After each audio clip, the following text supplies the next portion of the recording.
इसके बुरहानपुर ज़िले के इस बारादरी में हम यहाँ पर विशेष चर्चा ये कर रहे हैं क्योंकि पूरे देश में ही एक बवाल मचा हुआ है 22 प्रतिज्ञा पर। इतना बवाल क्यों? क्योंकि दिल्ली के जो मंत्री राजेंद्र पाल गौतम जी को इस्तीफा देना पड़ा 22 प्रतिज्ञा को लेकर। जहाँ अगर हम बात करें, थावरचंद गहलोत जो केंद्र के सरकार के मंत्री थे उस समय, उन्होंने ही सरकार द्वारा एक 22 प्रतिज्ञा किताब छापी, शासन द्वारा छापी गई। और दीक्षा भूमि पर भी अभी 22 दीक्षा भूमि पर जो प्रोग्राम हुआ धम्म चक्र परिवर्तन दिवस का, वहाँ पर उप मुख्यमंत्री देवेंद्र फडणवीस और तमाम कई नेता लोग थे, उन्होंने भी कहा कि 22 प्रतिज्ञा त्रिसंपन्नशील देश के लिए बहुत ही ज़रूरी है। लेकिन इस्तीफा राजेंद्र पाल गौतम जी को देना पड़ता है। आखिर 22 प्रतिज्ञा पर इस देश में इतना बवाल क्यों? हमारे साथ में भारतीय बौद्ध सभा के जिलाध्यक्ष लाहासी सर, क्या कहना चाहोगे 22 प्रतिज्ञा इतना बवाल क्यों हो रहा है? आप सभी को नमो बुद्धाय, जय भीम। आज पिछले दिनों में जो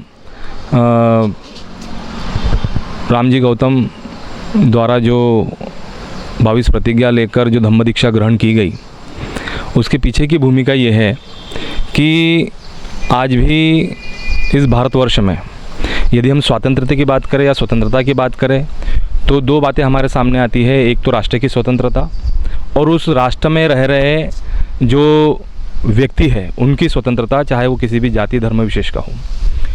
आज एक तरफ तो भाजपा जो है भारत को स्वतंत्र हुए जो 75 वर्ष है उसका जो अमृत महोत्सव मना रही है, तो क्या वास्तव में अंग्रेज़ों के द्वारा देश स्वतंत्र हुआ, लेकिन क्या वहाँ के निवासी, वहाँ के उस राष्ट्र के रहने वाले लोग स्वतंत्र हुए? इस बात की ओर हमको ध्यान देना होगा। मैं इसलिए इस बात को यहाँ पर दोहरा हूँ कि आज भी भारतवर्ष में जो लोग निवास कर रहे हैं, यहाँ पर एक जो ऊंची जाति धर्म के जो लोग हैं, आज भी वह जो नीची जाति धर्म के लोग होते हैं उनको कहीं ना कहीं वो गुलामी से जकड़ कर रखना चाहते हैं। चाहे हम कश्मीर से लेके केरल या कन्याकुमारी तक का यदि हम विश्लेषण करते हैं तो कहीं ना कहीं आप आए प्रतिदिन देखोगे तो किसी को जो निचली जाति का व्यक्ति है उसको मूंछ रखने पर या घोड़ी चढ़ने पर, या आपने अभी नई घटना का एक हम यहाँ पर ये करेंगे कि जो एक बच्चा मतलब यानी स्कूल पढ़ रहा है जो नाबालिग है, उसको केवल पानी पीने मात्र से उस बच्चे की हत्या कर दी जाती है। इतना जघन्य अपराध। तो ये इस प्रकार की जो घटनाएं घटती है, आज जो लोग यानी इतने वर्षों से हिंदू धर्म को मानते आ रहे हैं, देवी देवताओं को मानते आ रहे हैं, कहीं ना कहीं उनका आत्मीय चिंतन चलता है, उनका विश्लेषण चलता है कि हम लोग जो स्वयं अपने आप को पहले तो हिंदू कहलाते थे, लेकिन हिंदू धर्म में ही हम निवास करते हैं, हिंदू धर्म में ही कहलाते हैं, हिंदू धर्मी होने के कारण हमारे साथ आज भी वही जानवरों के जैसा सुलूक किया जाता है। तो ये भावना कहीं ना कहीं उनको ठेस पहुंचाती है और इस भावना के से आहत होने के कारण आज जो केवल बौद्ध धर्म की बात नहीं करूंगा, अन्य धर्मों में भी बहुत सारे लोग दीक्षित होते हैं, धर्मांतरित होते हैं, लेकिन बौद्ध धर्म में जो दीक्षित होते हैं, जो अभी अपनी मानसिक या अपनी जो अपमान को भूलकर वो चाहते हैं कि हमको ऐसा धर्म स्वीकारना चाहिए क्योंकि इतने वर्षों से तो किसी ईश्वर ने या देवी देवताओं ने उनका भला नहीं करा है, उनको ये महसूस होता है, वो विचार करते हैं, तो इसलिए वो एक ऐसी धर्म की चाह रखते हैं जहाँ पर उनको स्वतंत्रता, भाईचारा और समानता मिले। इसलिए वो जो घटना घटी या जो वो आंदोलन हुआ वो उत्तर भाग में, उत्तर पूर्वी भाग में भारत देश के आज संपूर्ण आंदोलन उस क्षेत्र में हो रहा है, तो वहाँ पे ज़्यादा जातिवाद और अव्यवस्था व्याप्त है, जाति व्यवस्था व्याप्त है, छुआछूत व्याप्त है, उच्च नीचता व्याप्त है। इसी के कारण लोग जो है वो बौद्ध धर्म की ओर आकर्षित हो रहे हैं और अपना धर्मांतरण करके वो इस भारतवर्ष में समता, स्वतंत्रता और बंधुता को हासिल करना चाहते हैं। और भगवान गौतम बुद्ध के समय की यदि बात कहूँगा तो दो तरह की दीक्षाएं होती थी, एक भिक्षुओं की दीक्षा होती थी और एक जनरल उपासक की दीक्षा होती थी जो साधारण जीवन व्यतीत करते हैं।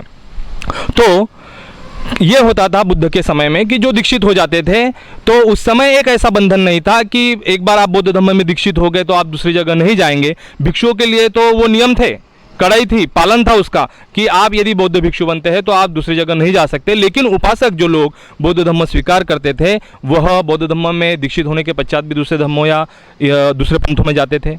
लेकिन ये बात भगवान गौतम बुद्ध को उस समय ये बात पता चली तो उन्होंने किसी प्रकार के नियम नहीं बनाए, लेकिन समय के पश्चात उस बारे में नियम कानून बनाए गए और जो लोग चाहते हैं कि हमको जाति व्यवस्था के बाद भी हमको स्वतंत्रता मिलना चाहिए, जो मानसिक गुलामी है उसके लिए भी स्वतंत्रता मिलना चाहिए, तो इसीलिए बाबा साहब ने 14 अक्टूबर 1956 को जो 22 प्रतिज्ञाएं बौद्ध अनुयायियों को दी, जो बौद्ध धर्म स्वीकार न करना चाहते थे, उनको इस सामाजिक अव्यवस्था जो उच्च नीचता वाली व्यवस्था थी उससे तो स्वतंत्रता दिलाई, लेकिन मानसिक गुलामी से भी स्वतंत्रता दिलाने के लिए बाबा साहब ने 22 प्रतिज्ञाएं दी थी। सर ये बताएं कि 6 दिसंबर हो या 14 अप्रैल हो या दीक्षा भूमि का प्रोग्राम हो, धम्म चक्र हो, तमाम राजनीतिक पार्टी के लोग बाबा साहब अम्बेडकर को मंचों पे आते हैं और बाबा साहब अम्बेडकर के चित्र पर माल्यार्पण करते हैं, लेकिन विचारों पर टाला क्यों? विचारों पर टाले इसलिए कि उनको कहीं ना कहीं पता है कि बाबा साहब और बुद्ध के जो विचार है इस संसार में समता, न्याय और बंधुता के विचार हैं, और जो कुछ एक विशेष वर्ण के लोग हैं वो नहीं चाहते हैं कि इस भारतवर्ष में इक्वलिटी आए, समानता आए, बंधुता आए। यदि ऐसा होता है तो वास्तव में हम लोग यही चाहेंगे कि इस भारतवर्ष में सभी, देखिए पहले तो हमारा जो संविधान है वो हमको ये अनुमति देता है कि इस भारतवर्ष में जो लोकतंत्र है, जो लोकतंत्र पर आधारित हमारा देश है, जिसको अपने जाति धर्म व्यवस्था के हिसाब से उसके धर्म की उपासना करने की स्वतंत्रता दे रखी है, तो हम यहाँ सभी मिलजुल कर रहे। लेकिन जहाँ पर राजनीतिक लोगों की बात आती है तो वो एक विशेष वर्ग है जो नहीं चाहते हैं, वो केवल राजनीतिक वोटों का ध्रुवीकरण करने के लिए बाबा साहब को अपनाते हैं, लेकिन बाबा साहब के विचारों को नहीं अपना सकते। जिस दिन वो बाबा साहब और बुद्ध के विचारों को अपना लेंगे, ये भारत वास्तव में विश्व में महान शक्ति के रूप में उभरेगा और अपनी बात मनवा सकता है। धन्यवाद। ये थे हमारे साथ में सोसाइटी के लहासी जी, हमारे साथ में सोनलाल जौहरी जी। सर क्या कहना चाहोगे 22 प्रतिज्ञा पर बवाल क्यों? मैं सर्वप्रथम लाल बुद्धा चैनल को धन्यवाद देता हूँ कि वो हमारे भारत में इस प्रकार की भूमिका चलाते हैं, निभाते हैं। और एक बात ये मैं बताऊँ कि रामपाल गौतम जी का ये चैनल के मानते, राजेंद्र गौतम जी का ये चैनल के मान से मैं अभिनंदन करता हूँ, शुक्रिया अदा करता हूँ, उनके बहादुरी को जमीन करता हूँ मैं कि आज उन्होंने अपना कैबिनेट का पद ठुकरा दिया और ये सच्चे विचारों के ठुकरा दिया। और यहाँ पर एक बात मैं ये बताना चाहता हूँ कि लोगों को आज भारत में जो लड़ाई हुई है वो सच और झूठ की लड़ाई है। और सच क्या है, झूठ क्या है? पंचशील ये है हमारी कि हम शराब नहीं पिएंगे, झूठ नहीं बोलेंगे, चोरी नहीं करेंगे, इस प्रकार की सारी बातें हैं जो आदमी का विनाश करने वाली चीज़ें हैं। तो हमारी पंचशील इस प्रकार का ज्ञान देती है कि ये सारे विष्णु से अगर आदमी दूर रहता है तो उसका जीवन सुखी रहा, संतुष्ट रहता। ये बहुत बड़ी बात है। इसीलिए पंचशील को आज लोग समझ रहे, लोग पढ़े लिखे हो गए हैं, बाबा साहब के भगवान बुद्ध की किताबें उठा रहे, अन्य धर्मों का भी काफ़ी अध्ययन कर रहे, काफ़ी सोच रहे। लेकिन जो सरल और जो मनुष्यता की, जो मानवीयता को जो सम्मान इज्जत जो मिलती है वो भगवान बुद्ध के धर्म में मिलती है। और बाबा साहब ने इसी के लिए हिंदू धर्म में बाबा साहब ने कहा था कि मैं हिंदू धर्म में पैदा हुआ हूँ, मरूंगा। 1935 में जब बाबा साहब अम्बेडकर ने कहा कि मैं हिंदू धर्म में पैदा हुआ था, ये मेरे बस की बात नहीं थी, लेकिन मैं हिंदू धर्म में मरूंगा नहीं, ये मेरे बस की बात है।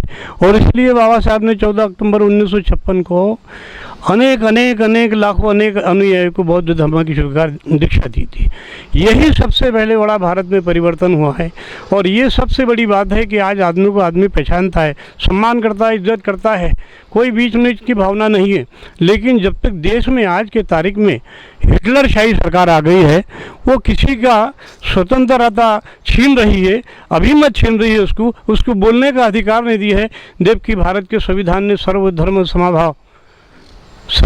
समभाव की यहाँ जो भावना पैदा हुई, आपको क्या मानना है नहीं मानना है ये आप देखो, आप सोचो।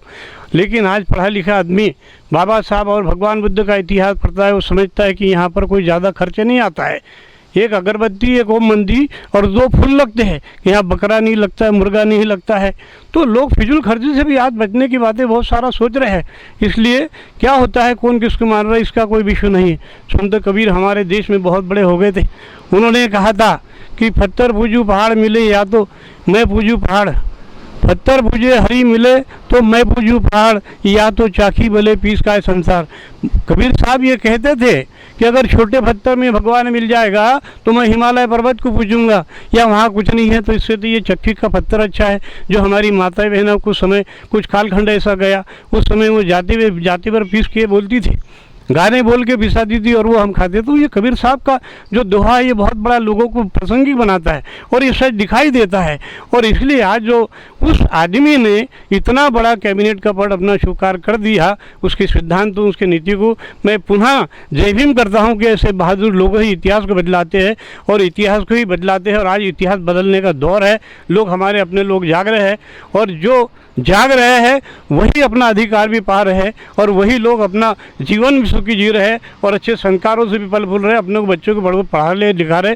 ये बहुत बड़ी बात है। सर, जो राजनीतिक पार्टियां जो है बाबा साहब अम्बेडकर का फोटो भी लगाती है और तमाम मंच वो बाबा साहब अम्बेडकर की बातें करती है, लेकिन बाबा साहब अम्बेडकर को जब वो अपनाते तो बाबा साहब अम्बेडकर के विचारों 22% को क्यों नहीं अपनाते? नहीं, वो इसलिए नहीं अपनाते हैं कि जब तक ये धार्मिक उन्माद है, जब तक धार्मिक बातों को लोग ज़्यादा विश्वास करते हैं आज भी और आज भी उसके पीछे रहते हैं, तो उनको अपने होटों का डर रहता है कि हम ये हमारे जो बहुसंख्यक लोग हैं हम इनके नाम में रहेंगे तो हमारे बहुसंख्यक नाराज़ हो जाएंगे, चले जाएंगे। तो उनको ना किसी बातों से लेना देना नहीं है, कौन क्या कर रहा है ये बात उनकी नहीं रही थी। उनको तो अपनी कुर्सी संभालना है और अपनी सत्ता संभालना है, अपने परिवार को संभालना है और विदेशों में देश में अच्छी तरह घूमना है, ये इनका सोच है और वो अपना जीवन बड़ा अच्छे ढंग से व्यतीत करते। उनको ये बातों से कोई लेना देना नहीं है। लेकिन एक ऐसी बात आ जाती है कि भारत का प्रजातंत्र देश है, उनको वोटों की सभी की ज़रूरत है, किसी एक वर्ग की ज़रूरत नहीं है। इसलिए वो जहाँ पर भी जिसका कार्यक्रम होता है वो बराबर जाते हैं, वो मन से माने नहीं माने ये उनका मतलब नहीं है। लेकिन पेपरबाजी होती है, समाचार होते हैं, तो उसमें लोगों को भी दिखाई देता है कि हाँ यार ये उधर भी गए इधर भी गए, चल ही रहा है इनका खेल।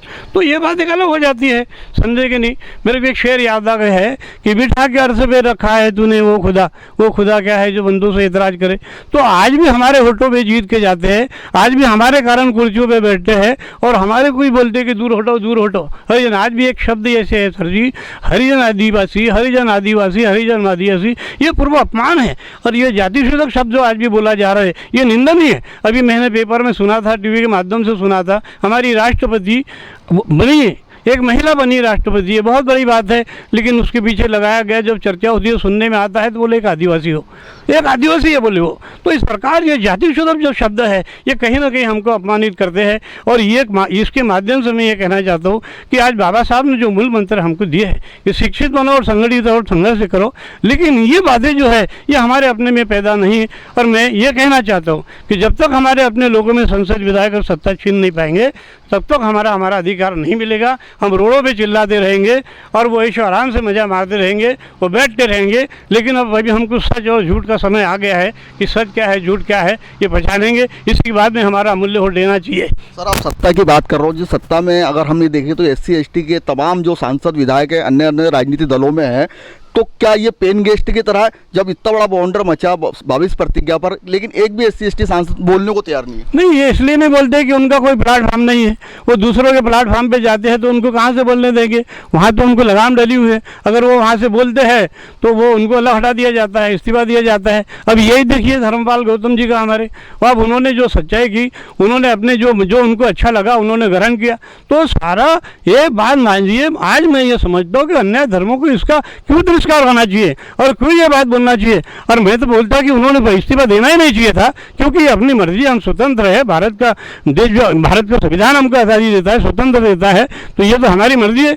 और आज देश में तो ये बोला जा रहा है कि तुम ये मत खाओ वो मत खाओ, ये क्या खा रहे क्या नहीं खा रहे, इनको तो कोई पूछ ही नहीं रहा। लेकिन ये तो बेमतलब हमारे को कहीं ना कहीं प्रेशर बनाते और प्रेशर के साथ में कहीं ना कहीं हमारे को मानसिकता प्रताड़ना ये देश में आज हो रही है। और ये देश में विशेष वर्ग को दबाया जा रहा है। यहाँ पर हिंदू मुसलमान, आज यहाँ पर गरीब लोग हैं, बेरोजगार लोग हैं, यहाँ इंजीनियर है, डॉक्टर है, निगम में घूमे। और जितना सारा पैसा मेरे को सुनने में आता है, पेपर के माध्यम से देखता हूँ, चैनलों के माध्यम से, सारा धार्मिक उद्माट हो रहा है और धर्म के नाम पे मंदिर मस्जिदों को इतना सजाया जा रहा है, इतना पैसा करोड़ों रुपए देश का दिया जा रहा है वहाँ पर, जबकि ये कहीं से भारत का संविधान इस बात को अनुमति नहीं देता है। किस प्रकार का हो, जो भी किसी का मंदिर बने, जो भी किसी की मस्जिद बने, वो जनता के पैसों द्वारा, उन सरकार का पैसा नहीं चाहिए उसमें। लेकिन यहाँ कौन देखना, कोई ऑब्जेक्शन उठाता है तो उसको देशद्रोही बोल देते। अरे ये तो देशद्रोही है, ये हमारे धर्म के बारे में कुछ भी बोले उनको कोई कुछ नहीं बोलता है। उनके धर्म के बारे में कभी खिलाफ हो जाती है बात सारी तो बोलते देशद्रोही है, आतंकवादी है, देशद्रोही है। अभी सारे जितने भी ये बीजेपी की सरकार ने जितने सारे हिंदू संगठन हैं वो उनका पोशाक हो गया है, वो इतने उग्रवाद हो गए हैं कि गांव खेड़ों में देखो, कहीं भी देखो, ऐसा एक उनका जमघट रहता है कि एक अन्याय समाज के, अल्पसंख्यक के जात के समाज को डराते हैं, उसको धमकाते हैं। तो लोगों के दिलों में आज एक ऐसा डर पैदा हो गया है कि लोग सोचते हैं कि बोले कि नहीं बोले। और यहाँ का जितना भी प्रशासनिक तबका है जो खुद कलेक्टर हो, एसपी हो, देवे जहाँ पर भी बैठे हैं, वो सरकार के आदेशानुसार काम करते हैं, सरकार के आदेशानुसार चलते हैं। वो कहीं भी लोगों को ठीक है सर, ये बताइए कि बाबा साहब अम्बेडकर ने जो 22 प्रतिज्ञा दी उसमें कहीं भी किसी धर्म का अपमान नजर नहीं? कहीं किसी का धर्म का अपमान नहीं है। ये भारत के संविधान पंचशील भी लिखो है, आज उस पंचशील के आधार पर ये देश चल रहा है और ये संविधान के इस पर ये देश चल रहा है। बाबा साहब ने किसी धर्म के बारे में नहीं कुछ बोला है, सभी धर्म समाभाव बोला है बाबा ने। सभी धर्म समाभाव के लोग यहाँ पर है, सब सत्ता पे जा रहे हैं, सब बैठ रहे हैं। लेकिन सवाल एक बात का आ जाता है कि कुछ लोगों की फितरती जो बातें हैं और वो फितरती जो लोग हैं वो इस प्रकार का वातावरण देश में पैदा करते हैं, एक मानसिकता पैदा करते हैं कि वो उनका एक अपना पक्ष बना के रखते हैं और एक पक्ष बनाने के बाद में बहुसंख्यक लोग उनके साथ में जुड़ते हैं और इसी के कारण इस प्रकार की नीति और इस प्रकार का वो चीज़ें अपनाते हैं। ठीक है, ये तो साहब हमारे साथ में जौहरी जी, हमारे साथ में अब एडवोकेट दिनेश चौहान जी। सर मैं आपसे जानना चाहूँगा कि दिनेश संगपाल जी, मैं आपसे ये जानना चाहूँगा कि जब केंद्र सरकार ने किताब छापी है 22 प्रतिज्ञा की, क्योंकि उस समय गहलोत जी थे मंत्री और सरकार द्वारा ही उसको डाला गया, तो आज भारतीय जनता पार्टी उस बात का तो बवंडर क्यों कर रही है? भारतीय जनता पार्टी इस बात को लेकर इसलिए बवंडर कर रही है क्योंकि वो समाज में जो सोशलिज्म आना चाहिए, समरसता आना चाहिए, वो नहीं चाहती कि देश में समरसता है। क्योंकि 74.6% जो आबादी है हमारी SC ST OBC की है और यदि ये वोट बैंक उनके हाथों से निकल जाएगा तो निश्चित रूप से जो है उनके हाथों से सत्ता चली जाएगी, सरकार चली जाएगी। इस बात का डर और भय उनको बना हुआ है। और 22 प्रतिज्ञाओं की जहाँ तक बात है तो 22 प्रतिज्ञाओं में कहीं किसी हिंदी देवी देवताओं का कहीं कोई अपमान कतई नहीं किया गया है। हमारे भारतीय संविधान का अनुच्छेद 25 से लेकर 28 जो है हमको इस बात के लिए सशक्त करता है और स्वतंत्रता देता है कि हम अपने हिसाब से जो है धर्म का पालन करें, उसका अनुकरण करें, उसका प्रचार प्रसार करें। तो ये जो बात है उनको नागवार गुजर रही है। और वर्तमान परिदृश्य में हम देखें तो मैं मध्य प्रदेश बुरहानपुर का निवासी हूँ। मध्य प्रदेश में यहाँ की जो सरकार है वो महाकालेश्वर मंदिर कॉरिडोर को लेकर 850 करोड़ रुपए जो है खर्च करती है। तो ये जो है कॉन्स्टिट्यूशनल का वायलेशन है, ये भारतीय संविधान का जो है स्पष्ट उल्लंघन है कि आप आज पहले फेज़ में उसमें 325 करोड़ रुपए खर्च करके एक धर्म विशेष के प्रति जो है पैसा लगा रहे हैं और दूसरे धर्मों का अनादरण कर रहे हैं। तो निश्चित रूप से जो है इसी बात की उनको जो है दुर्भावना है और इसीलिए वो विरोध कर रहे हैं। बाबा साहब अम्बेडकर धर्मनिरपेक्ष है तो फिर ये तमाम जब कोई भी धर्म देश का नहीं है क्योंकि धर्मनिरपेक्ष राष्ट्र है, तो फिर एक विशेष धर्म के लिए सरकार क्यों काम कर रही है? इसीलिए कर रही है क्योंकि ये जो चाहते हैं, शुरू से इनका एजेंडा रहा है कि हम हिंदू राष्ट्र घोषित करेंगे। हिंदू राष्ट्र घोषित करेंगे कैसे? 74.6% आबादी जो है SC ST OBC की है और वही लोग उनको जिताकर जो है सत्ता में बैठाते हैं। अगर वो लोग इस बात को समझ जाएंगे तो निश्चित रूप से जो है उनकी सत्ता उनके हाथ से चली जाएगी और फिर से ये देश में जो है वो बुद्ध का देश होगा। इसी बात को लेकर वो जो है विरोध करते हैं। दीक्षा भूमि पर फडणवीस जी और तमाम बीजेपी के नेता वहाँ पर 22 प्रतिज्ञा लगा और वही कह रहे हैं कि देश के लिए बहुत लाभदायक है और देश का विकास इसी से होगा। तो एक तरफ इधर बीजेपी उससे इस्तीफा लिया तो फिर इधर क्यों नहीं बात की जाती है? मैं आदरणीय राजेंद्र पाल गौतम जी का बहुत बहुत धन्यवाद और आभार करता हूँ जो उन्होंने उस पद पर रहते हुए, मंत्री के पद पर रहते हुए त्यागपत्र दिया और 22 प्रतिज्ञाएं दिलाकर लोगों को जो है जागरूक किया और पूरे देश को जागृत किया है। जिनको नहीं पता था 22 प्रतिज्ञाएं वो उनको भी अब इस प्रतिज्ञाओं का ज्ञान हो गया है, उसके लिए वे बहुत बहुत आभारी है। और रही बात बीजेपी की, तो बीजेपी का एजेंडा ही रहा है कि हम हिंदू राष्ट्र बनाएंगे। हिंदू राष्ट्र कैसे बनाएंगे? आप संविधान के विरोध में जाके बनाएंगे। एक तरफ बाबा साहब अम्बेडकर का फोटो लगाकर बाबा साहब अम्बेडकर भी उन्होंने ये पूरा कार्यकाल किया कि हम बाबा साहब अम्बेडकर के जन्मोत्सव मना रहे हैं तमाम, तो लेकिन बाबा साहब का फोटो लगाकर या बाबा साहब अम्बेडकर के विचारों पर टाला क्यों? वो केवल दिखावे की राजनीति करते हैं। हमारे लोगों के साथ में कभी भी, आज भी आज 72 साल हो गए देश को आज़ाद हुए। 72 सालों में भी जो समरसता और सामाजिक समरसता आना चाहिए थी देश में, सामाजिक न्याय मिलना चाहिए था दलित वर्ग को, वो नहीं मिल पाया है। उसी की जो है वो सिर्फ दिखावे के लिए बाबा साहब अंबेडकर का नाम लेते हैं, गौतम बुद्ध का नाम लेते हैं, लेकिन जहाँ बात उनके विचारों पर चलने की आती है और धर्म का पालन करने की आती है, वहाँ वो उससे इनकार कर देते हैं और अपने हिंदू धर्म की और राष्ट्रवाद और हिंदुत्व की बात करते हैं। ये थे हमारे साथ में शंकर जी, हमारे साथ में मोहम्मद ससानी जी है। क्योंकि अगर हम ये देखें, क्योंकि जहाँ अगर बाबा साहब अम्बेडकर के विचारों की तो बात अगर करें, विचारिक अम्बेडकरवाद की बात अगर हम करते हैं, लेकिन कई राजनीतिक दल जो है बाबा साहब अम्बेडकर का सिर्फ फोटो लगाते हैं, लेकिन विचारों माला पहनाते हैं, लेकिन विचारों पर ताला लगाते हैं। इस पर क्या कहेंगे? ये बड़ी मुद्दे की बात आप कह रहे हैं। 14 अक्टूबर 1956 को डॉक्टर बाबा साहब अम्बेडकर ने अपने लाखों हज़ारों अनुयायियों के साथ बौद्ध धर्म का स्वीकार किया, दीक्षा ली। उसी समय 22 प्रतिज्ञाएं समाज को दे दी थी। 22 प्रतिज्ञा ये भारत में ही है। यदि कोई धर्म परिवर्तन होता है विदेशों में, वहाँ पर 22 प्रतिज्ञा नहीं है। भारत में क्यों है? 1956 से हम लोग बुद्धिस्ट हो गए, लेकिन आज भी बहुत सारे लोग राम कृष्ण देवी देवता ये आडंबर को छोड़े हुए नहीं है। अभी मैंने सुना कि कोई धार्मिक अनुष्ठान करते हुए एक डॉक्टर दंपति ने 2 महिलाओं को काट के खाया, उनको काट के खाया। उत्तर भारत में कोरबा क्या बिहार कहीं तो भी एक यादव ने अपनी माँ को काट डाला, उसका सिर देवी को चढ़ाया और देवी को सिर चढ़ाने के बाद में उसका मांस खाया उसने कच्चा। ये किस वजह से हो रहा है? क्योंकि भारत में अंधविश्वास व्याप्त है और किसी भी चीज को परखते हुए मानना एक अच्छी बात है, और उसको परखना नहीं और मान लेना यह अंधविश्वास कहलाता है। अंधविश्वास को तोड़ने के लिए 22 प्रतिज्ञाओं में कुछ 7-8 मुद्दे ऐसे हैं, जैसे मैं इनको ईश्वर नहीं मानूंगा, मैं इनकी पूजा अर्चा नहीं करूंगा।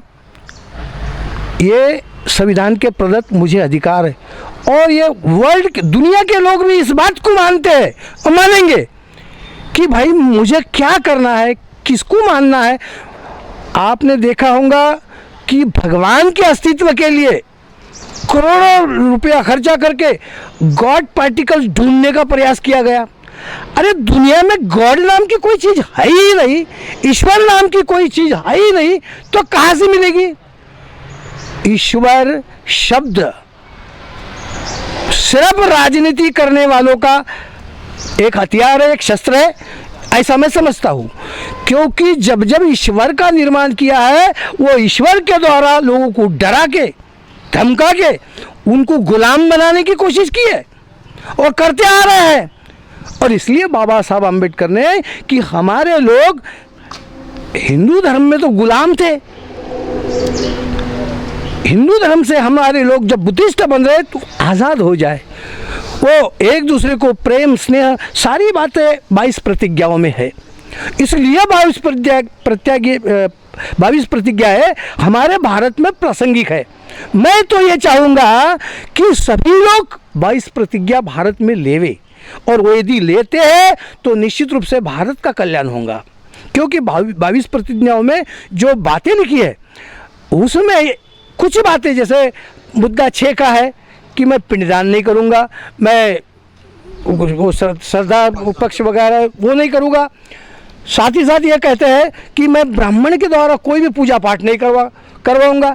तो मुझे ऐसा लगता है कि किसी व्यक्ति विशेष को आर्थिक नुकसान पहुंच रहा है वहाँ पर, क्योंकि आज की तारीख में देखा जाए तो लाखों की संख्या में लोग बौद्ध धर्म की दीक्षा ले रहे हैं, और बौद्ध धर्म की दीक्षा लेते लेते वो ओबीसी के लोग जो कल तक एक पुरोहित वर्ग को पोषित करने वाले थे, उनको दान धर्म करने वाले थे, वो तो बंद हो जा रहा है।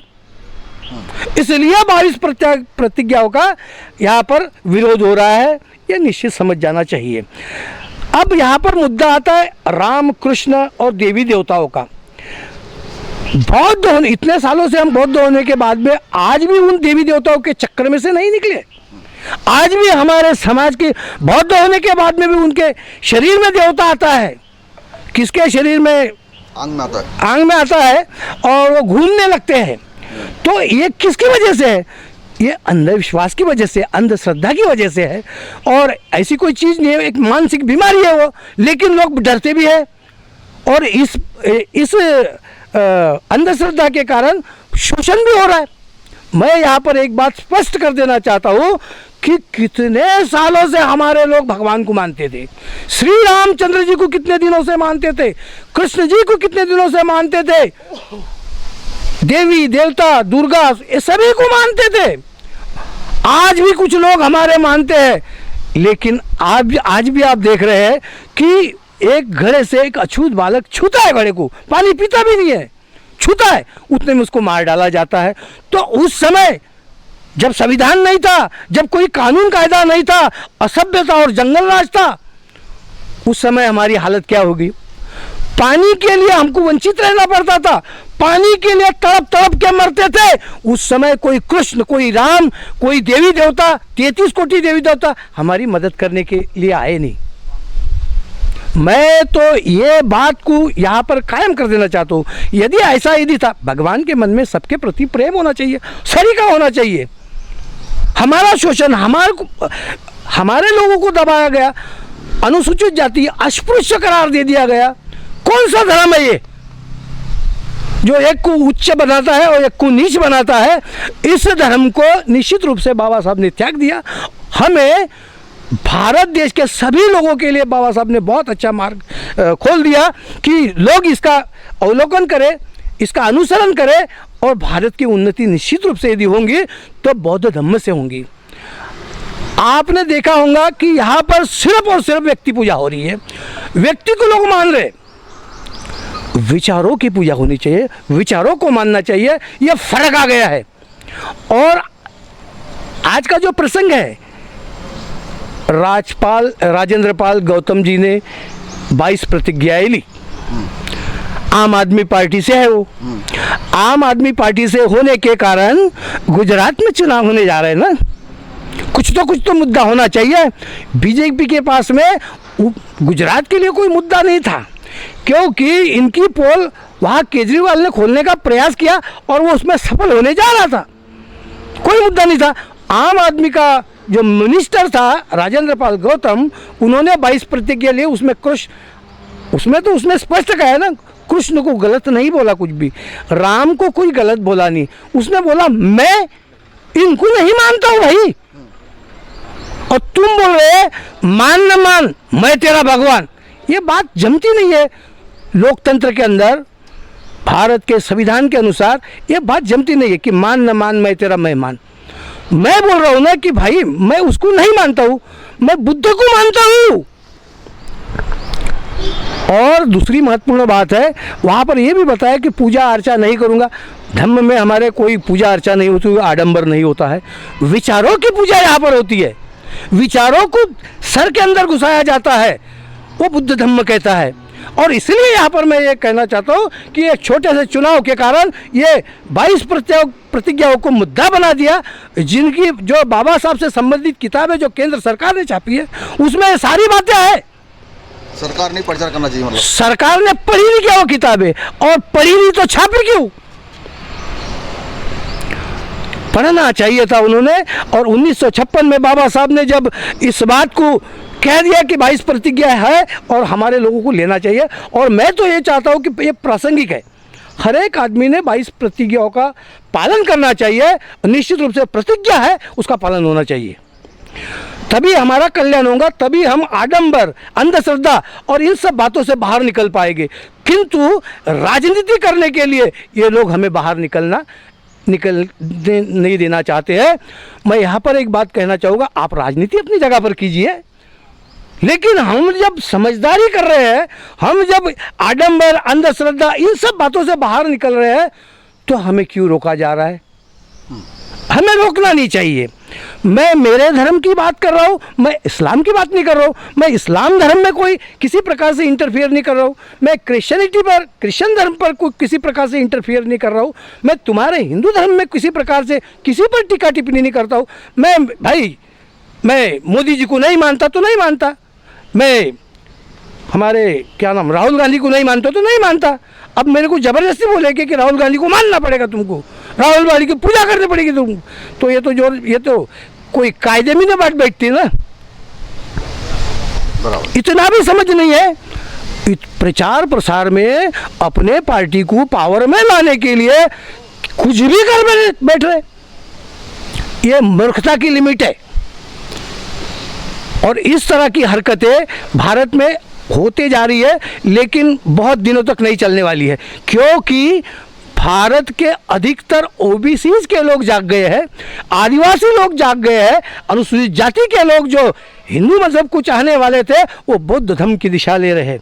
और बौद्ध धर्म की दीक्षा लेकर निश्चित रूप से उनमें वैज्ञानिक विचारधारा, चिकित्सक विचारधारा का निर्माण होगा। और मैं भी यही चाहता हूँ कि भारत चिकित्सकता, विज्ञान आधारित विचारों का निर्माण हो, यही मेरी आशा और उम्मीद है। और निश्चित रूप से इस ओर बहुत अच्छा प्रयत्न हो रहा है, किंतु राजनीति के लिए किसी धर्म विशेष या किसी वर्ग विशेष पर आघात करना यह गलत बात है। धन्यवाद सर। ये थे हमारे साथ में मोहम्मद सुसानी जी, हमारे साथ में रमजान भाई, क्या कहना चाहोगे? सर, पहले तो मैं लॉर्ड बुद्धा टीवी चैनल को धन्यवाद देना चाहूँगा और उसके माध्यम से बताना चाहूँगा जितने भी हमारे अनुयायी है, संविधान को मानने वाले, संविधान को जानने वाले, कि राजेंद्र पाल गौतम जी ने जो कदम उठाया है तो क्यों ना हम उनके कदम के साथ कदम मिला के चले। क्योंकि अगर हम संविधान को मानते हैं तो आज बहुत बड़ी बात है कि कैबिनेट मंत्री होते हुए भी उन्होंने अपना पद त्याग दिया है। वो किस लिए, इस बात को हमें समझना चाहिए और हम समझने वाले हैं। क्योंकि हम पहले जैसे अभी मतलब अशिक्षित नहीं है, हम बाबा साहब की विचारों को मानने वाले, विचारों से चलने वाले हैं। और ये जो राजनीति अलग अलग तरीके की जा रही है कि भाई राजेंद्र पाल गौतम जी ने ऐसा किया तो फिर उससे इस्तीफा ले लिया, या फिर किसी एक वर्ग विशेष को परेशान करना, ये जो जितने भी फंडे हैं ये ज़्यादा दिन तक नहीं चलने वाले। ये इनके जो ऊपर बैठे आका लोग, इनके दिमाग में आ चुकी ये बातें, तो ये जबरन ये होने डिस्टर्ब करना है समाज को, और हम डिस्टर्ब नहीं होंगे। मेरे सभी समाजजनों से, सभी से अपील है कि भाई सभी 22 प्रतिज्ञाएँ ले, जो बाबा साहब ने रास्ता दिखाया उस पर चले। ये कोई धूप छाया जैसा है, ये कोई ज़्यादा ये बाउंडर नहीं करने वाले हैं। बस सभी से मैं यही कहना चाहूँगा। हाँ सर, क्या कहना चाहोगे 22 प्रतिज्ञा और बवाल क्यों? 22 प्रतिज्ञा जो राजेंद्र पाल गौतम ने जो दिल्ली में धर्म परिवर्तन दिवस के उपलक्ष्य में दी है, मैं उस बात का, उनके प्रतिज्ञाओं का समर्थन करता हूँ जिन्होंने 22 प्रतिज्ञा दी है। तो बाबा साहब अम्बेडकर ने ही दी है, उन्होंने जो 22 प्रतिज्ञा दोहराई है, मैं उसका समर्थन करता हूँ। इसलिए क्योंकि हिंदू होने के बावजूद अगर कोई घोड़ी पर बैठ रहा है तो उसे गोली मार दी जा रही है, पानी को अगर कोई छू रहा है तो उसे मौत के घाट उतार दिया जा रहा है। तमाम तरीके से ये जो चीज़ें हो रही है देश में हिंदू होने के बावजूद, तो इस चीज़ को हिंदू होते हुए भी इस जो चीज़ें हमारे साथ हो रही है, इस चीज़ को हमने छोड़ दिया, त्याग दिया है। क्या कहना चाहोगे मेरे साहब? हमारे साथ में अधिवक्ता भी है मेरे, ये सब क्या कहना चाहोगे? मैं पहले मीडिया भाइयों का बहुत बहुत धन्यवाद और आभार मानता हूँ कि जिन्होंने 22 प्रतिज्ञा के इशू को प्लेटफॉर्म पे लाया।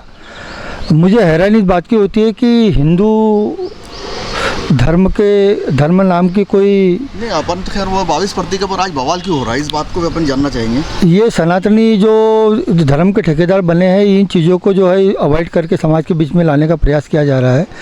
जबकि 22 प्रतिज्ञाओं में सिर्फ देवी देवताओं का वर्णन नहीं है, उसमें कई बातें जो समाज को एक सही दिशा में ले जाने का एक जज्बा देती है।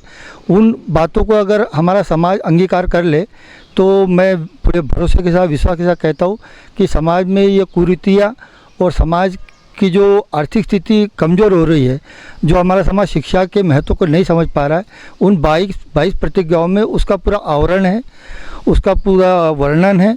उस चीज़ को यदि हमारा समाज समझता है तो सुनिश्चित रूप से समाज की तरक्की होगी।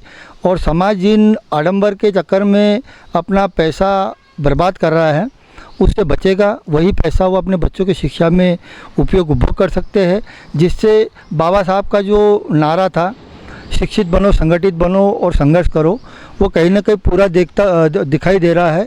वह सपना नहीं, अभी साकार होने जा रहा है। और बहुजन समाज आज महापुरुषों के पथमार्ग पे चलकर अपना समाज के बीच में जाकर एक जागरूकता फैलाने का काम कर रहे हैं। और समाज भी उन चीज़ों को बहुत आसानी से समझ रहा है। और भारतीय संविधान के हम यदि बात करें तो हमारा स्वर्णिम भारतीय संविधान हमारा है, उसमें आर्टिकल 19, आर्टिकल 25, आर्टिकल 26 हमें धार्मिक स्वतंत्रता की पूरी इजाज़त देता है। हम हमारे भारतीय संविधान के बताए मार्ग पर, बाबा साहब भीमराव अंबेडकर जी के बताए मार्ग पर और गौतम बुद्ध के बताए हुए मार्ग पर यदि हमारा समाज, बहुजन समाज जिसमें SC, ST, OBC तीनों सम्मिलित है, इन लोगों के द्वारा यदि इन प्रतिज्ञाओं को स्वीकार करते हुए यदि इसका परिपालन करते हैं तो समाज में ज़रूर तरक्की होगी। हमारे लोगों की राजनीतिक सत्ता में भूमिका रहेगी।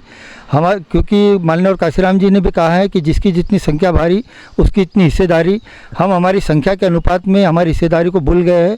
हमें अभी माननीय राजेंद्र पाल गौतम जी द्वारा जो संदेश दिया गया है, मैं उसका पूरे मन से भीम आर्मी जिला अध्यक्ष होने के नाते पूर्ण समर्थन करता हूँ।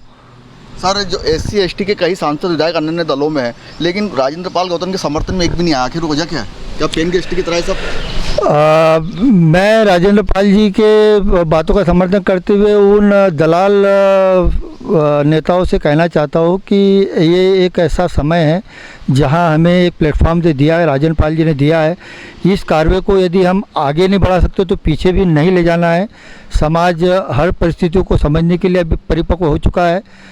और राजेंद्र पाल जी का अकेले का व्यक्तिगत मुद्दा नहीं है। बाबा साहब ने 14 अक्टूबर 1956 को हमें और ले जाने के लिए खुला रास्ता दिया गया था, लेकिन हमारे लोग उन 22 प्रतिज्ञाओं को समझने में भूल कर रहे थे।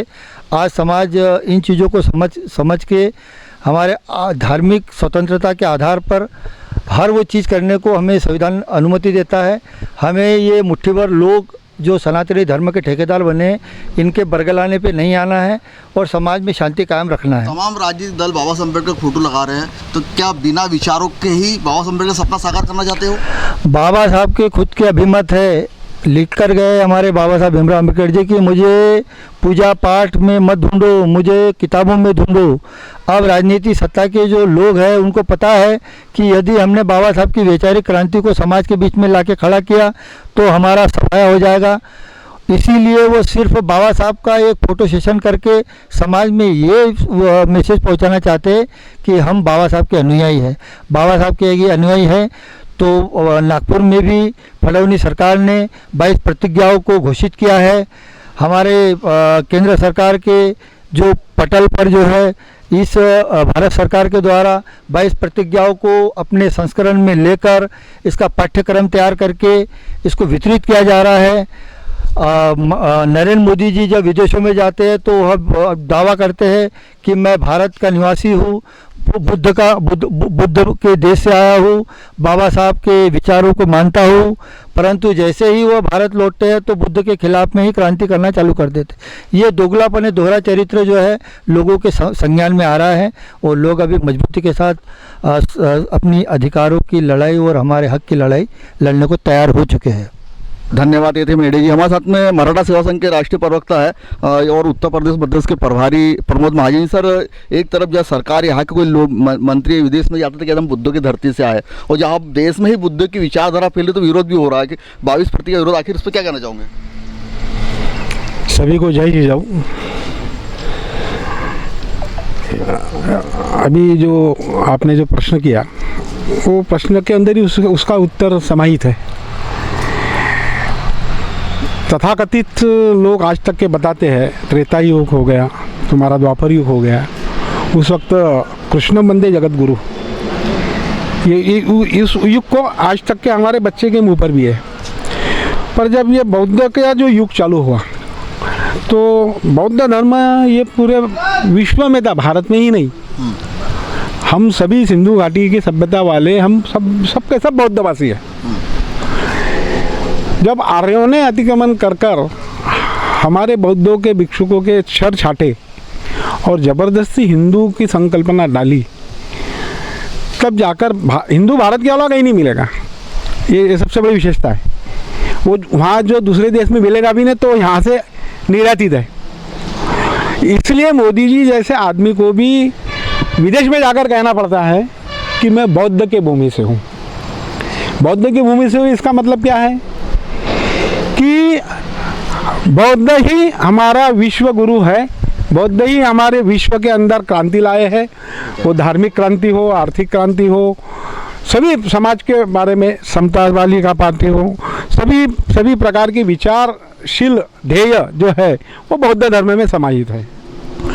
अभी दिक्कत क्या है, बाबा साहब अम्बेडकर ने इस धर्म को फिर से पुनर्जीवित किया। सबसे बड़ी दिक्कत क्या है इन पॉलिटिशियन लोगों की कि इन्होंने कैसा तो भी धार्मिक अतिक्रमण कर बौद्ध भारत से बाहर कर ही दिया था एक प्रकार से।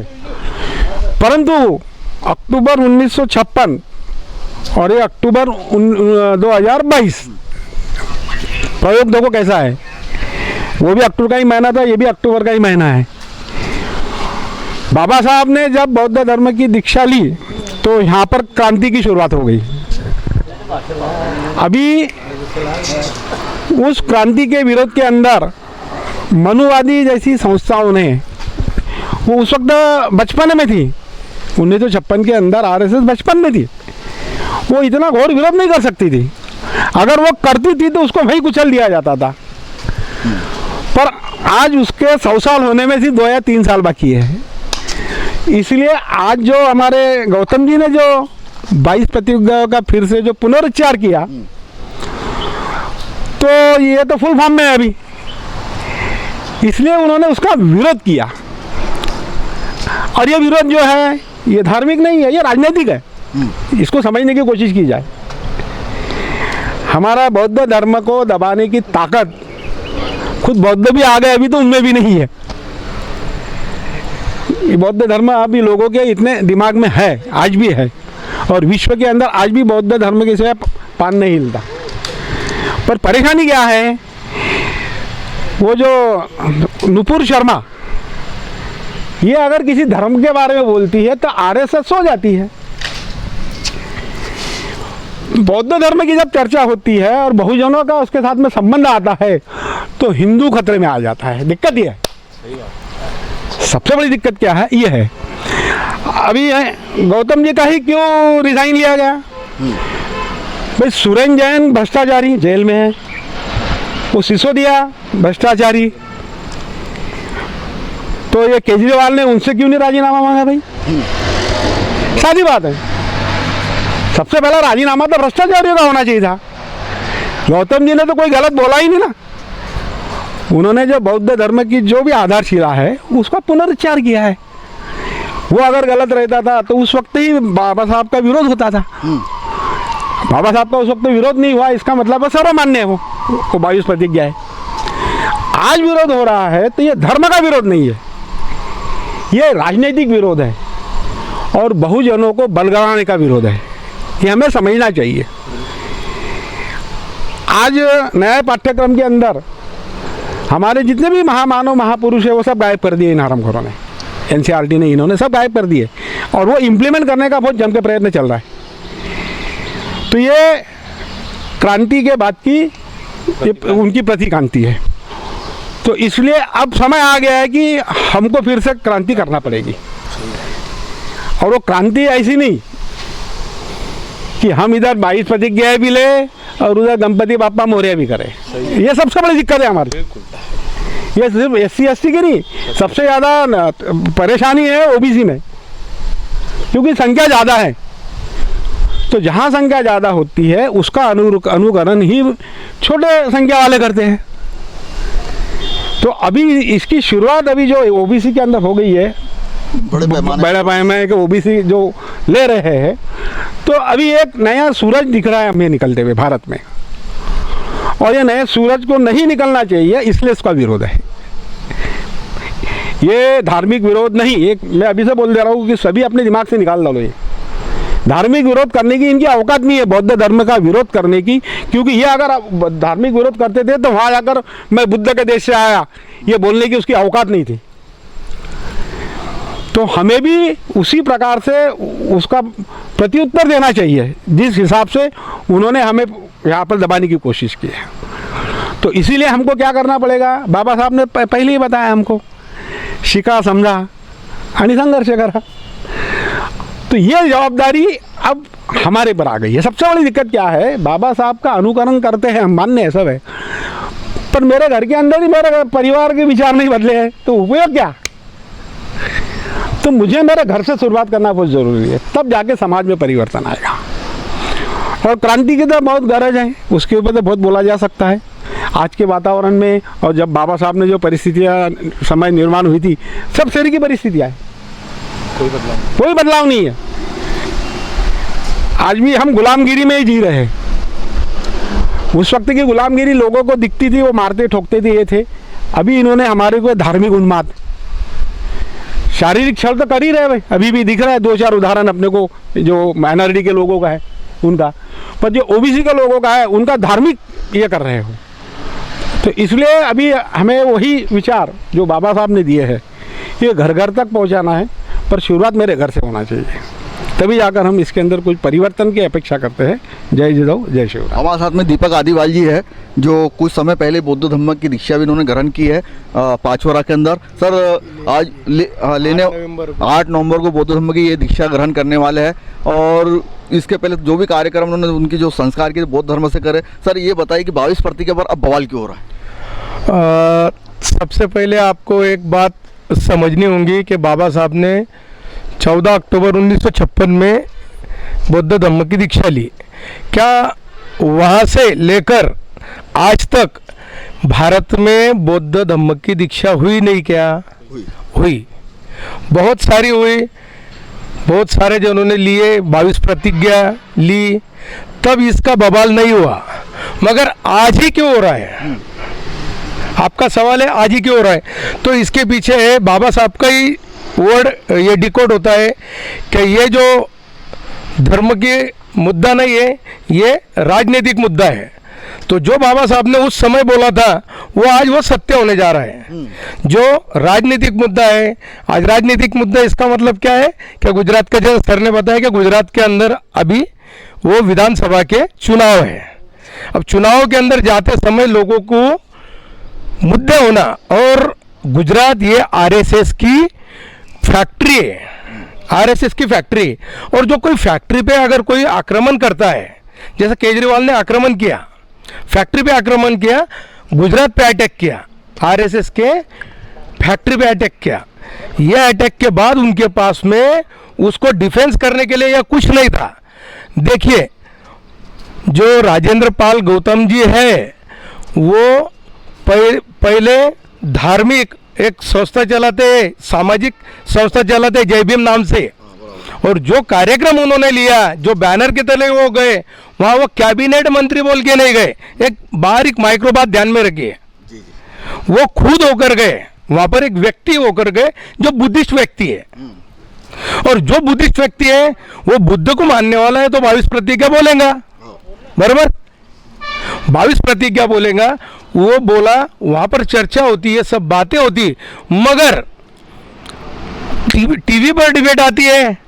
क्या आम आदमी का, आम काम का मंत्री, ऐसा मंत्री जाकर वहाँ 22 प्रतिज्ञा ले, जो कि वो कार्यक्रम आम आदमी पार्टी का नहीं है, आम आदमी के बैनर पे नहीं है, वो आम आदमी का मंत्री बोल के गया नहीं है, वो स्वयं गया है। मगर डिबेट क्या होती है? आम आदमी क्या राजनीतिक, जैसे केजरीवाल को डोमिनेट करने के लिए। अब केजरीवाल ने वो इनकाउंटर करना था, क्या करना था? जो 22 प्रतिज्ञा है वो राइटिंग एंड स्पीचेस वो बाबा साहब के हैं, 1935 से लेके 1956 तक जो बाबा साहब ने राइटिंग एंड स्पीचेस जो भाषण किया है वो गवर्नमेंट ऑफ इंडिया ने छापा है। थावरचंद गहलोत नाम के उनके मंत्री ने, सामाजिक मंत्री ने छापा है, उन पे उनकी सिग्नेचर, उनका फोटो है। केजरीवाल ने क्या करना चाहिए था? अरे भाई तुम इतना 22 प्रतिज्ञा से बोल रहे हो तो ये राइटिंग एंड स्पीचेस के ये है, बैनर लगाना था गुजरात में और ये बंद करना था। ये मुद्दा है। अगर ये मुद्दा है तो ये देखो, ये तुम नहीं छापा, मैंने तो नहीं छापा, ये आपके मंत्री ने छापा, आपके मंत्री ने इसको फाइनल किया, इसके नरेंद्र मोदी ने इसको फाइनल किया और आरएसएस का हेड जो मोहन भागवत है वो इसको हाँ बोलता है और अभी समरसता की बात करता है, भारत के सभी नागरिक समान है। और फिर ये मुद्दा क्यों भाई? क्योंकि ये राजनीतिक मुद्दा है। बाबा साहब ने डिकोड किया कि ये राजनीतिक मुद्दा है। ये बात समझ लीजिए। इनको बाबा साहब फोटो में चाहते होना, इनको भगत सिंह होना, केजरीवाल जी को भी भगत सिंह होना, पंजाब का इलेक्शन जीतना है भगत सिंह और इसको ले नहीं सकते। किनको? बाबा साहब और भगत सिंह के बगैर छोड़ नहीं सकते। भगत सिंह नास्तिक है, बरोबर? भगत सिंह नास्तिक आदमी है, वो भगवान मानते थे क्या? बाबा साहब ने वही किया। जो अगर बुद्ध धम्म के विचारों में नहीं है उनको ये किया। तो मेरा इतना ही बोलना है, ये राजनीतिक मुद्दा है, राजनीति से प्रेरित है और इसको सामाजिक मुद्दा नहीं है। सामाजिक मुद्दा रहता था 1956 से लेकर तो आज तक हजारों लाखों करोड़ों अनुयायी ने बुद्ध धम्म की दीक्षा ली है भारत में और लोग बुद्ध की दीक्षा लेने के साथ साथ 22 प्रतिज्ञा भी लेते हैं। तो तब बवाल नहीं हुआ, आज ही क्यों हुआ? तो ये राजनीतिक मुद्दा है। राजनीतिक मुद्दे को इतना वैल्यू नहीं देना चाहिए। अगर वैल्यू देना है तो वो केजरीवाल ने इनके बोर्ड लगाने चाहिए, सरकार के बोर्ड लगाने चाहिए जो कि इन्होंने राइटिंग एंड स्पीचेस में छापा है। धन्यवाद। ये हमारे साथ में आदिवासी, हमारे साथ में सतीश दामोदर जी है, अजास के अध्यक्ष। सर क्या कहना चाहोगे?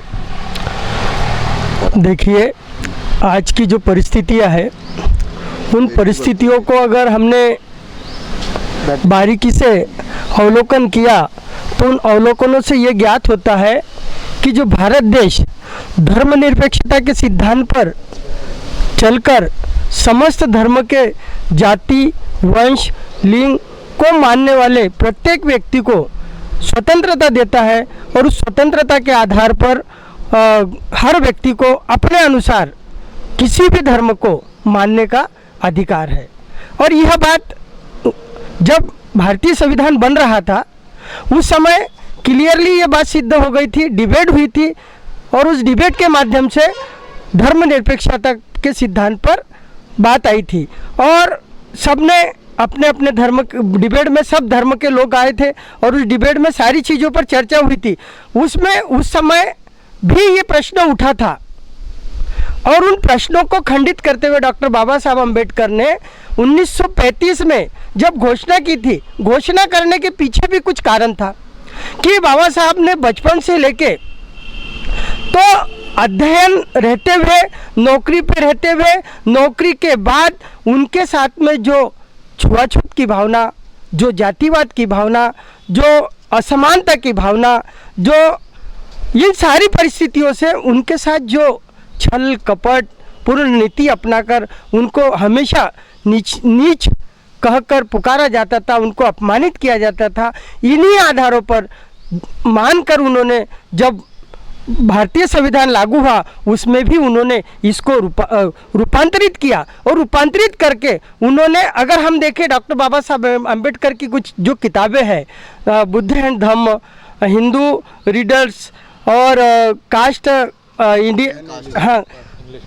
इलिशन ऑफ कास्ट आदि ऐसी जो किताबें हैं, उन किताबों में अगर आप बारीकी से उसका अध्ययन करोगे तो ये जो आज मुद्दा उठा है, ये जो हमारे आस्था को ठेस पहुंचाई जा रही है, कुछ भावनाओं को ठेस पहुंचाई जा रही है, ये मुद्दा जो उठाया जा रहा है ये राजनीतिक पक्ष की व्यक्तिगत मंशा है। लेकिन वो व्यक्तिगत मंशा उनके तक है, लेकिन सार्वजनिक रूप से अगर देखें तो बाबा साहब ने जब ये लिखा था, ये किताबें लिखी थी, इन किताबों में इन सारी चीज़ों का विवरण है कि मैं इन लोगों को क्यों नहीं मानता, मैं इन लोगों को इनसे, मेरे समाज को इन लोगों से दूर क्यों रखना चाहता। ये सारी चीज़ें 22 प्रतिज्ञाओं का प्रतिबिंबित हमारा यह चीज़ है और ये प्रतिबिंबित करता है कि 22 प्रतिज्ञा हमारे भारत की नहीं अपितु संपूर्ण हर धर्म, ईसाई धर्म ने 10 प्रतिज्ञाएं दी थी, तो इन लोगों ने उस 10 प्रतिज्ञाओं का भी उल्लंघन करना चाहिए। उनको भी बोलना चाहिए कि भारत में 10 प्रतिज्ञाएं नहीं लेना चाहिए। उनमें भी 10 प्रतिज्ञाओं में भी पंचशीली है और ये 22 प्रतिज्ञाओं में भी कुछ प्रतिज्ञा ऐसी है जो बाबा साहब के साथ में और समाज के साथ में जो अन्याय होता था, अत्याचार होता था, उनके खिलाफ जब कोई ये जो वर्ग था, एक विशेष वर्ग, एक उच्च वर्गीय वर्ण, उस वर्ण के खिलाफ बाबा साहब ने ये सारा आकलन किया था और आकलन करके हमारे समाज को और बहुजन समाज को जो कम से कम 80% लोग हैं उस समाज को ये 22 प्रतिज्ञाओं के लिए लेने के लिए उन्होंने ज़बरदस्ती नहीं की, नहीं राजेंद्र पाल गौतम ने ज़बरदस्ती की। उन्होंने भी वहाँ पर स्वेच्छा से जो व्यक्ति आता है और वो 22 प्रतिज्ञाओं का पालन करते हुए अगर वो भगवान बुद्ध के सिद्धांतों को मानता है तो उन भगवान बुद्ध के सिद्धांतों को मानने वाला हर व्यक्ति आए और इस 22 प्रतिज्ञाओं का ग्रहण करे और भगवान बुद्ध के शरण में आए। ये सिद्धांतों को स्थापित करने के लिए राजेंद्र पाल गौतम ने नहीं अपितु भारत के समस्त, और ये एक काउंटर है। ये काउंटर क्या है, एक तरफ नागपुर में आरएसएस के कार्यालय को घेरा जा रहा था। चलो इस बारे में और भी चर्चा हम करेंगे, क्योंकि अगर देखा जाए कि देश के अंदर बाबा साहब अम्बेडकर धम्म चक्र परिवर्तन दिवस के उपलक्ष्य में लाखों लोगों साथ में बौद्ध धर्म की दीक्षा ली थी और प्रति वर्ष उसके बाद अलग अलग देश में, लखनऊ में, उत्तर प्रदेश में, अलग अलग राज्यों में सब जगह बाबा साहब अम्बेडकर की बौद्ध धर्म की दीक्षा ली जाती है। 22 प्रतिज्ञा का पालन किया था, क्योंकि देवेंद्र फडणवीस भी दीक्षा भूमि पर और तमाम नेताओं ने भी ये कहा कि देश में पंचशील, त्रिशरण पंचशील और 22 प्रतिज्ञाओं को अगर ग्रहण करेंगे तो देश और भविष्य का निर्माण होगा, देश का निर्माण होगा। अगर ये तमाम बातें, अगर हम ये चर्चा अगर सामने आती कि तमाम जो राजनीतिक दल आज जो इस चीज़ का बाउंडर कर रहे हैं, बवाल कर रहे हैं, तो बाबा साहब अम्बेडकर का फोटो तो लगाते हैं, लेकिन माला भी पहनाते हैं, लेकिन विचारों पे टाला डालते हैं। तो समाज के लोगों ने उन लोगों से सवाल ये करना चाहिए कि आपको अम्बेडकर कैसा होना। अगर बाबा साहब अम्बेडकर के विचारों का होगा, अगर उनको अम्बेडकर नहीं चलता तो हम उन लोगों को भी, इस नेतागिरी ने तमाम नेता उनको नहीं चलना चाहिए, क्योंकि ये तमाम लोग यहाँ 22 प्रतिज्ञा पर बवाल क्यों तमाम लोग यहाँ पर चर्चा में उपस्थित हुए, इनका मैं सबका आभार व्यक्त करता हूँ। मध्य प्रदेश में लॉर्ड बुद्धा टीवी चैनल के मैं अनिल सोले, लॉर्ड बुद्धा टीम के साथ में देखते रहिए लॉर्ड बुद्धा टीवी।